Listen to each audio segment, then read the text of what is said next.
Hi everyone, today I've got the amazing artist and writer Phillipa with me. Phillipa, could you please introduce yourself and tell us how you were drawn to Avalon? Hello, my name is Philippa Bowers, and I first found Avalon after I met a woman at the Earl's Court Mind, Body and Spirit Festival long ago in the early 80s, and she told me about a green gathering near Glastonbury. And my husband, who was with me at the time, his ears pricked up and he thought, oh yes, he'd like to go there. So off we went to this green gathering, and I got out of the tent early one morning and I saw in the distance this shape of the tor, a dark lavender against a pale lavender sky. And I just knew I had to come. And then we found the chapel at Wookey Hole.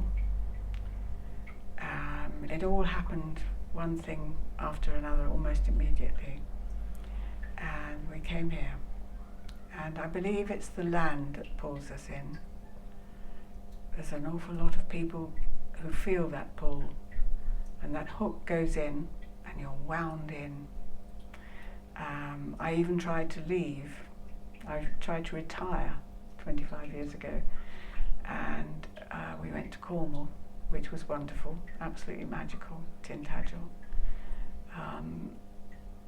But then when my husband died, I knew I had to come back here, and it was the right thing to do. I love it here. And we're all attracted, or the people who are attracted to it, range from completely and utterly insane, wonderfully so, many, down to the just slightly bonkers like me. At least I think I'm only slightly. And I just feel I'm doing what I was born to do. I make my sculptures which express the feminine. I believe the earth is a living being, and I express, mostly I started with, well, first of all I just started making little fat goddesses when I was at art college. And I took some clay home and I made these little fat goddesses, fat ladies at the time I called them, and this tutor saw them and said, what were you doing making those? And I said, I don't know, I just like them really. He said, oh, you need to go to the British Museum. I'll give you a letter and you can go down and see what they've got down below in the storerooms. And I was just blown away. And he'd understood that I had tapped into, I think, a memory bank, who knows.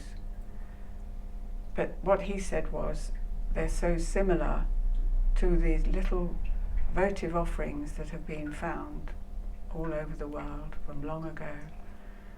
And I've mostly never actually copied the originals. I've made my own version. But they do express my feeling that, like one piece I make a lot is called the source. So she's the source of all life and all being. And from within her comes life. So there we are, that's what I do. I've also painted quite a lot, and I have written 3 books. I very much believe in the wise women who long ago would have been the only source of healing or health from herbs. There probably would have been at least one in every village, and she would also have been the midwife as well as the healer and the herbalist. And of course they would have presented a challenge, I think, to the church that was taking over. And so I think that's when the idea of the witch came in, the wicked witch. And when I was living at Wookey Hole, I used to hear the stories about the wicked witch who poisoned the crops and killed the babies and did all these terrible things. And I thought, well, there was some truth there, but not that truth, which is why I wrote my book. Can't even think what it's called for the moment. The Wise Woman's Tale. There we go. And I wrote it from the point of view of a young woman in the 20th century with flashbacks to this previous existence. Mainly, I think, because their lives would have been so very short and hard in those times. And then I wrote another book when I first came back here 10 years ago, The Dark Well, which I believe is about a well that is now in the Abbey, but would have been seen to the church as the most powerful point in the most important place on this island. And at the time I didn't realise it was even there, actually. I just sat on a bench with my little dog and the story came to me. So that's it, here I am. I often give my sculptures names of various goddesses, but I always say, you call her what you want. She can be yours.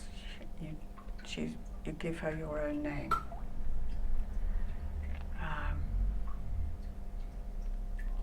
That's absolutely beautiful. Thank you. So, am I right in saying that you experience and express your spiritual path in Avalon through your work, through exactly what comes to you in the clay? And yes. How is that process for you when you're moulding? Do you I have feel no like idea. I just couldn't explain. An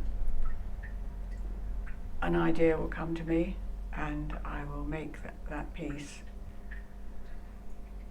I don't think we have to understand everything. I don't think we have to know. Yeah. I was married to a scientist and who was the complete opposite, but I've never felt that we have to know. I just make my work, and it's the reason I'm here. It's what I was born to do. And what does the divine feminine, like, how do you see it? What does it mean to you if we say goddess or divine feminine? Well, just the actual earth itself. Yeah. I see the earth as a living being. I have seen that for many years now. And that's really why we should be taking a lot more care of the earth. Yeah, that's very true. Thank you, Phillipa. I love listening to you talk. I could listen to you talking about your life in Avalon and your creation stories all day, but I've really, really enjoyed this. Thank you. Thank you so much, and thank you for your time. Thank you.